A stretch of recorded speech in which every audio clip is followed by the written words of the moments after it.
వైద్యో నారాయణో హరి అంటే వైద్యుడు సాక్షాత్తు నారాయణుడితో సమానుడు అని మన పూర్వీకులు అంటుంటారు. ఎందుకంటే ఆరోగ్యాన్ని మించిన సంపద ఈ ప్రపంచంలో లేదు. మన భారతీయ సంస్కృతికి దేవుడిచ్చిన అమూల్యమైన వరం ఆయుర్వేదం. దీనికి మూలాలు అథర్వేదంలో ఉన్నాయి. ఆయుర్వేదానికి మూల పురుషుడైన ధన్వంతరి సముద్ర మథనంలో అమృతంతో పాటు అవతరించి ఈ దివ్య వైద్య జ్ఞానాన్ని మానవాళికి అందించాడని పురాణగాథ. ఆ తరువాత మహర్షులు చరకుడు, సుశ్రుతుడు, వాగ్భటుడు వంటి మహనీయులు ఈ శాస్త్రాన్ని మానవాళికి అందించారు. ఆయుర్వేదం అంటే కేవలం రోగ నివారణ కాదు, అది సంపూర్ణ ఆరోగ్య జీవన విధానం. అలాంటి మహోన్నత వైద్య సంప్రదాయాన్ని ఈ కాలంలో అనుసరిస్తూ ఉన్న మహనీయుడు ప్రఖ్యాత ఆయుర్వేద వైద్య నిపుణుడు డాక్టర్ వివిఎస్ రామశాస్త్రి గారు. అకాడమీ ఆఫ్ ఆయుర్వేద వారిచే సంపూర్ణాంధ్ర రాష్ట్రంలో తన వైద్య విద్యలో ఉత్తమ విద్యార్థిగా స్టేట్ గోల్డ్ మెడల్ సంపాదించారు. ఉస్మానియా యూనివర్సిటీ నుంచి మధుమేహ వ్యాధిలో ఎండీ పూర్తి చేశారు. ప్రభుత్వ ఆయుర్వేద కళాశాలలో ప్రొఫెసర్గా సేవలందించారు. ఉద్యోగ రీత్యా 100 మంది ఎండీ ఆయుర్వేద వైద్య విద్యార్థులకు మార్గదర్శకం చేశారు. ఇది భారతదేశంలోనే అరుదైన అవకాశం. భారత ప్రభుత్వ ఆయుర్వేద పరిశోధనా సంస్థ CCRAS లో విశేష సేవలు అందించారు. 2002లో ప్రతిష్టాత్మక ధన్వంతరి పురస్కారం, 2008లో ఆచార్య సుశ్రుత పురస్కారాన్ని పొందారు. జాతీయ ఆయుర్వేద అకాడమీ నుండి ఫెలోషిప్ను పొంది జాతీయ, అంతర్జాతీయ ఆయుర్వేద వైద్య సదస్సులలో అనేక మార్లు ప్రసంగించారు. పదవీ విరమణ తర్వాత కూడా వీరి జ్ఞాన యజ్ఞం ఆగలేదు.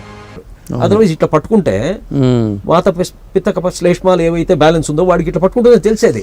ఓకే, ఎవరో కాదు, మా బద్వేల్లో మా బంధువు ఒక ఆయన ఉండేవారు, ఆదిశేషప్ప అని, ఆయుర్వేదిక్ డాక్టర్. ఓకే, ఆయన ఊరికి ఇట్లా పట్టుకొని నీకు ఇది కావాలా అని చెప్పేవాళ్ళు.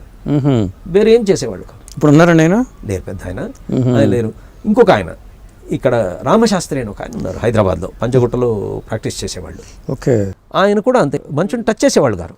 దూరం నుంచి కూర్చొని ఇట్లా చూచి ఓ టార్చ్ చేసేవాళ్ళు ఆయన మీద ఎక్కడెక్కడో వేసి, దాంతో ఆయనకు తెలిసేది this is not a normal torch. Blue light ఉండేది, మనం ఏదో మామూలు టార్చ్ అనుకున్నాం, ఇది నార్మల్ టార్చ్ కాదు, నాకు చూపిస్తుంది what is there in the body అని. దాని ప్రకారం నేను ట్రీట్ చేస్తాను. ఆయన దగ్గర మ్యాజిక్ ట్రీట్మెంట్స్ జరిగినవి కొన్ని ఉన్నాయి. అట్లాగా ఆయన ఉన్నారు? ఇప్పుడు ఆయన ఉన్నారు కానీ ఇప్పుడు ట్రీట్ చేయడం లేదు. ఎందుకంటే కోవిడ్లో ఆయనకు వాళ్ళ ఫ్యామిలీ వాళ్ళు ఇంకెంత సంపాదిస్తావులే అని మాన్పించేశారు. ఆయన మనిషి ఉన్నారు, ఫోన్ ఆన్సర్ చేస్తారు కూడా. ఎంతో ఏజ్ ఆయనకి ఇప్పుడు? ఈజ్ అరౌండ్ 75 to 80 ఉంటుంది. ఒకసారి మనం కలవాలండి ఆయన్ని, ఎందుకంటే మన ఛానల్లో వాళ్ళు ఆయన ఒక ఇంటర్వ్యూ ఇస్తే ఆయనకి ఇంట్రెస్ట్ ఉంటుందని నేను అనుకోను. ఎందుకంటే ఆయన భగవంతుడు సాధన ఆ పరంగా తిరిగినారు. ఓకే, ఎందుకంటే వాళ్ళ అనుభవాలు మనకు చాలా అవసరం అండి. అది చాలా అవసరం, ఎందుకంటే మనకు కాదు, ప్రపంచాన్ని బాగు చేసేందుకు వాళ్ళ అవసరం ఉంటుంది.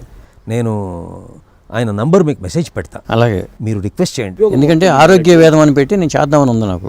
చేయండి. ఇటువంటి వాళ్ళు ఆయన రెఫరెన్స్తో ఇంకా 4 దొరకవచ్చు, మంచి వాళ్ళు. అదే ఇప్పుడు ఆ అమూల్యమైన ఆయుర్వేద జ్ఞానాన్ని మీ ముందుకు తీసుకొస్తుంది ఆస్ట్రో టైమ్ ఛానల్.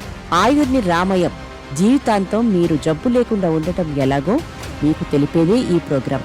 వేదంలోనే కాకుండా రామాయణాది ఇతిహాసాలలో కూడా ఆయుర్వేద ఆనవాళ్లు ఉన్నాయా? మన ఆరోగ్యానికి వాత, పిత్త, కఫాలకు సంబంధం ఏమిటి? రోగాన్ని అణిచివేసి ఉంచుకోవడం ముఖ్యమా, లేక సంపూర్ణ నివారణ ముఖ్యమా?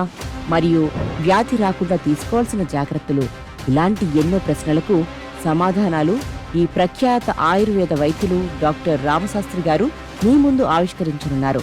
మీ ఆరోగ్యం కోసం, మీ జీవన శైలికి మార్గదర్శనం కోసం త్వరలో మీ ముందుకు.